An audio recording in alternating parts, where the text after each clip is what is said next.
Génesis, ayer y hoy, aprendiendo del pasado. Génesis, ayer y hoy. Hola, buenos días.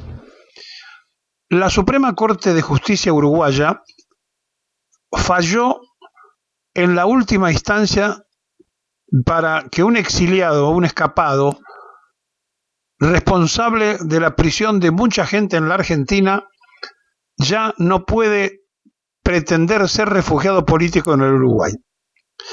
La Suprema Corte de Justicia del país vecino declaró inadmisible un último planteo del abogado argentino Fabián Pepín Rodríguez Simón para que le sea concedida la extradición de refugiado y ordenó que se reanude inmediatamente el proceso de extradición a la República Argentina, impulsado y pedido por la jueza de nuestro país, María Servini.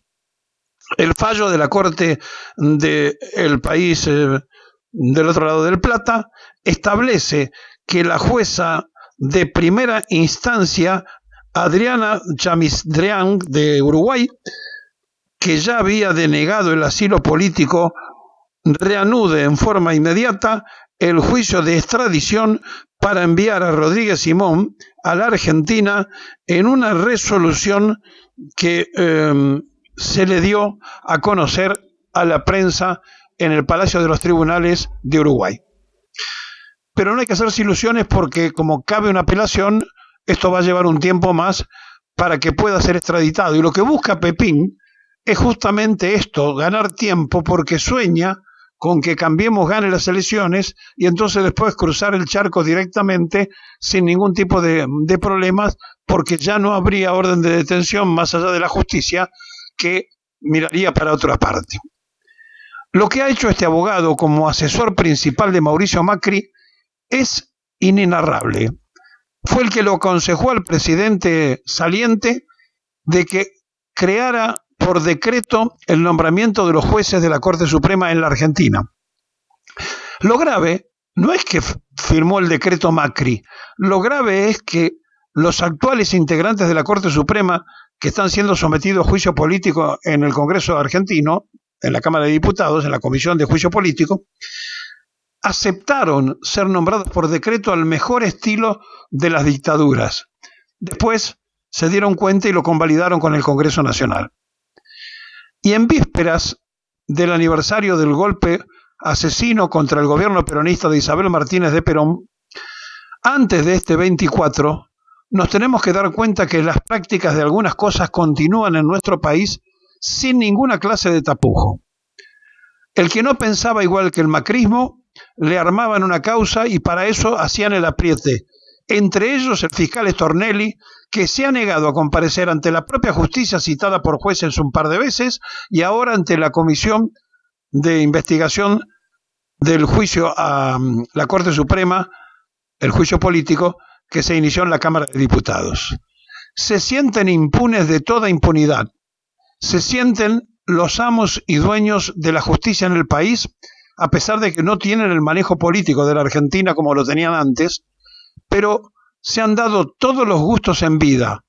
Pepín vive en Punta del Este de la mejor forma posible, como si estuviera de veraneo con un gran operativo turístico. No le importa mucho porque él sabía que de una manera o de otra la justicia uruguaya le iba a decir que no tenía condiciones para exiliado político. Ya había sido repulsado por los propios colegas de diputados del Mercosur, donde él también estaba representando a Cambiemos, y no le importó, porque da la impresión que los que se sienten dueños de la verdad y manejan la justicia en la Argentina, porque tienen a los jueces, sobre todo en Comodoro Pi, que les son absolutamente favorables y que se han inmiscuido en política constante y permanentemente, en política que atenta contra el voto mayoritario y que, dicho sea de paso, la terquedad de algunos funcionarios del gobierno actual y la demora en el inicio del juicio político por parte del Congreso Nacional nos ha puesto en evidencia que la Corte Suprema tampoco corre riesgo porque tampoco estarán los votos finalmente para sancionarlos, aunque se demuestre que son culpables.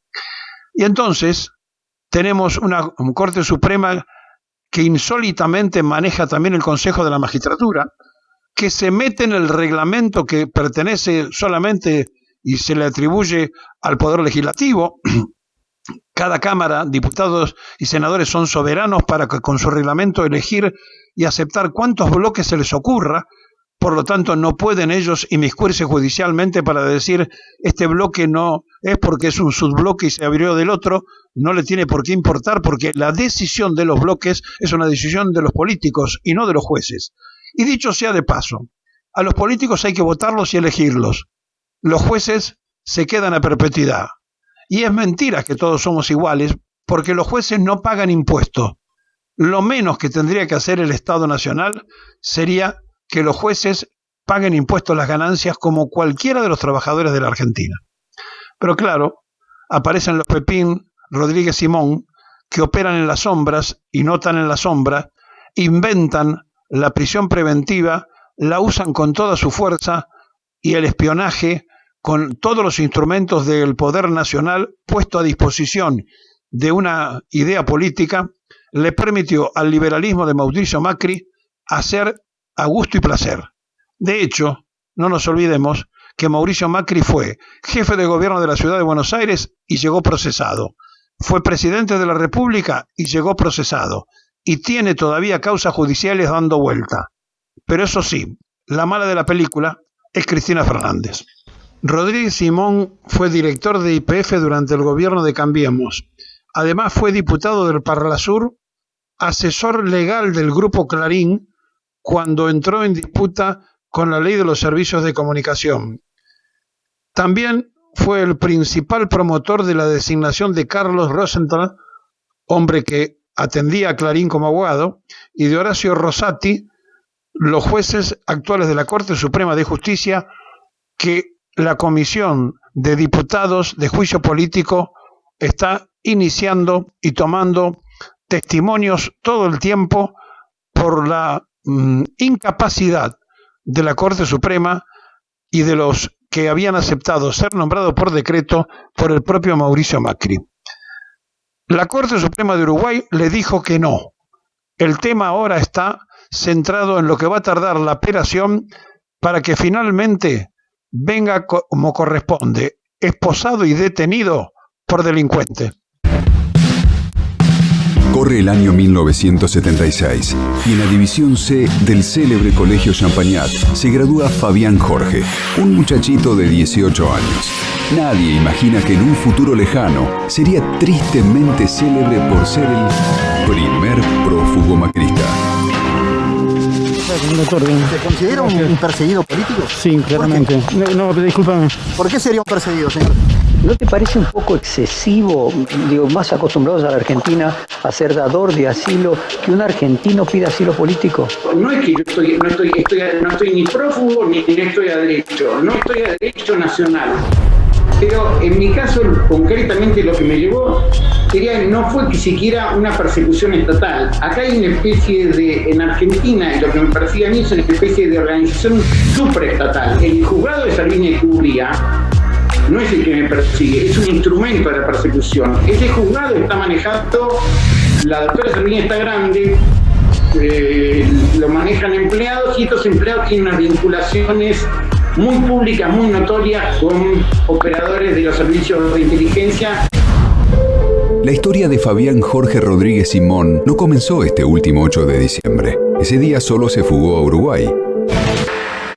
Su primer antecedente judicial fue en el año 2009, procesado por administración fraudulenta en la liquidación del Banco Medefin y que benefició a Socma, empresa perteneciente a la familia Macri. Luego vendría la revancha contra Freiler, Fara y Ballestero, que lo consideraban partícipe de una operación financiera ilegal. A finales del 2005, con la sanción de la ley 1854 de basura cero, Pepín volvió a colocarse de manera directa bajo la sombra de Mauricio Macri, en ese momento jefe de gobierno de la Ciudad Autónoma de Buenos Aires. La intervención de Pepín esta vez haría que la ciudad de Buenos Aires perdiese la mitad de la recaudación anual por ese concepto. Pepín Rodríguez Simón, como funcionario público, siempre dejó que desear. El 29 de octubre de 2008, con el decreto 1232/08, Macri creó la UCEP, Unidad de Control de Espacio Público. Macri aplicó una política con la UCEP, la Unidad de Control de Espacio Público, que tiene muchas semejanzas con lo que hizo Bussi. O sea, sacar los indigentes de la calle. En la matriz de pensamiento de esto hay una analogía que es inevitable. Bussi hizo lo mismo que Macri, o Macri hizo lo mismo que Bussi, lo imitó a Bussi en Tucumán durante la dictadura. Otra vez Pepín, su hombre de confianza, estaría a cargo. Por sus actos están denunciados por abusos y hasta violaciones.